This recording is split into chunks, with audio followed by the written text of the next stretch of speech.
نسیم شریفوف نماینده حرکت اپوزیسیونی در تاجیکستان فعلا ممنوع گروه 24 در ترکیه روز 5 ینور از بازداشتگاه آزاد کرده شد.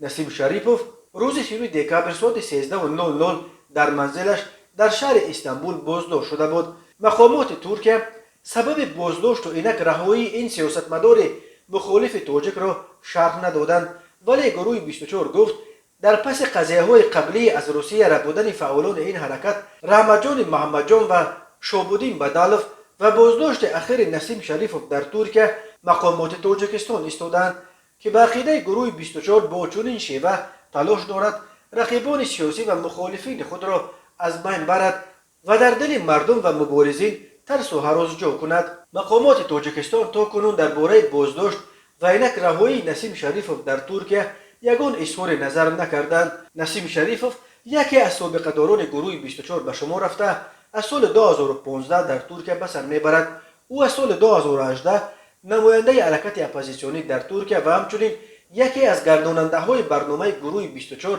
در رادیو کانال زیلا بود. وقتهای آخر نسیم شریفوف بیشتر به تجارت مشغول بود. این علاقه بازداشت سوم نسیم شریفوف در ترکیه بود. دو دفعه اول در سال 2018 و ماه مارس سال 2020 او را همراه با رهبر گروه 24 سوراب ظفر با درخواست مقامات تاجیکستان دستگیر کرده بودند، ولی آن دو دفعه قبلی دادگاه ترکیه درخواست استرداد آنها را به دلیل انگیزه های سیاسی پرونده هایش در تاجیکستان رد کرده بود.